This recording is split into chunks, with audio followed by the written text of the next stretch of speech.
Amit Delhi university में हिंदी साहित्य का छात्र था। उसे पुरानी किताबें इकट्ठा करने का शौक था। एक दिन कॉलेज से लौटते वक्त उसे चावड़ी बाजार की तंग गलियों में एक पुरानी किताबों की दुकान दिखी, विरासत बुक स्टोर। दुकान में धूल जमी थी, दीवारें पीली रोशनी से ढकी थीं। अंदर बैठा बूढ़ा दुकानदार नीम अंधेरे में कुछ लिख रहा था।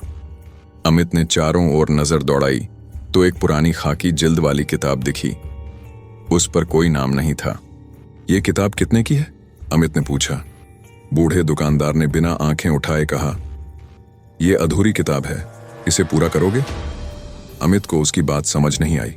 उसने हंसकर कहा, "पूरा मतलब?" "ले जाओ, कीमत इसके आखिरी पन्नों में छुपी है।" बूढ़ा आदमी बुदबुदाया। अमित को लगा कि बूढ़ा मजाक कर रहा है। उसने किताब उठाई और 100 रुपए रखकर बाहर आ गया। रात को हॉस्टल के कमरे में अमित ने किताब खोली। पन्ने पुराने थे, स्याही हल्की पड़ चुकी थी। शुरू के पन्नों में अजीब अजीब कहानियां थीं। किसी ने अपनी छाया बेच दी, किसी ने अपनी परछाई कैद कर ली, लेकिन बीच के बाद किताब के पन्ने कोरे थे। आखिरी के कुछ पन्नों पर खून के छींटों जैसे निशान थे। आखिरी सफ़े पर लिखा था, "अगर पढ़ रहे हो तो अधूरी कहानी पूरी करो, अपनी कहानी लिख दो।" अमित को लगा ये कोई प्रैंक है। उसने सोचा, मजे के लिए कुछ लिख ही देता हूं। उसने अपनी पेन निकाली और आखिरी पन्ने पर लिख दिया, "एक लड़का अपनी अधूरी कहानी लिखते लिखते खो गया।" जैसे ही उसने आखिरी शब्द लिखा, कमरे की लाइट गुल हो गई।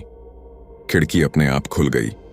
बाहर कोई साया खड़ा था, बिल्कुल वैसा ही जैसा किताब में पढ़ा था, परछाई।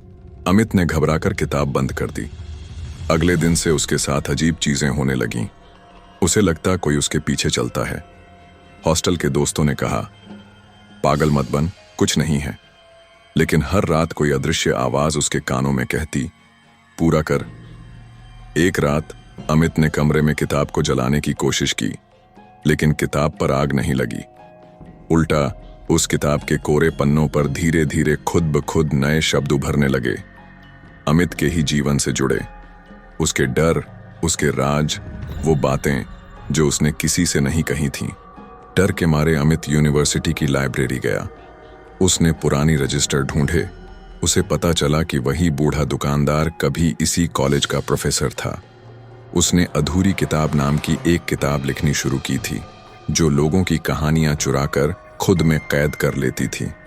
कहते हैं, जिसने भी वो किताब छुई, वो अपनी कहानी वहीं छोड़ गया, अधूरी जिंदगी के साथ। किताब अपनी भूख मिटाने के लिए नए लेखक ढूंढती थी। अमित ने किताब को नदी में फेंक दिया, लेकिन अगले दिन वो किताब उसकी अलमारी में थी। उस रात उसने सपने में वही बूढ़ा दुकानदार देखा। "अब तेरा नाम लिखा जाएगा," बूढ़े ने कहा। अमित की आंख खुली तो उसने देखा, किताब खुली थी और उसमें उसके नाम के नीचे लिखा था, "गायब हो गया।" अमित ने डरकर अपने दोस्त मोहित को फोन किया, लेकिन कॉल के बीच में ही लाइन कट गई। अगली सुबह हॉस्टल के लोग अमित को ढूंढते रहे, लेकिन उसका कमरा अंदर से बंद था। जब ताला तोड़ा गया तो अंदर कोई नहीं था, बस मेज पर वही किताब खुली पड़ी थी। उसके आखिरी पन्ने पर अमित की फोटो थी और नीचे लिखा था, "कहानी अभी बाकी है।" महीने बीत गए। उस दुकान पर विरासत बुक स्टोर का बोर्ड आज भी टंगा है। कहते हैं बूढ़ा दुकानदार अब नहीं रहा, लेकिन वो दुकान अब भी खुलती है। कोई न कोई लड़का या लड़की उस किताब को उठा लेता है अपनी कहानी पूरी करने के लिए। कभी सोचना, अगली बार जब किसी पुरानी किताब को बिना नाम देखो तो याद रखना, कहीं वो अधूरी किताब तो नहीं। दोस्तों, अगर तुम्हें पसंद आई तो बताना, मैं ऐसी और भी अनोखी हिंदी हॉरर कहानियां तैयार कर दूंगा।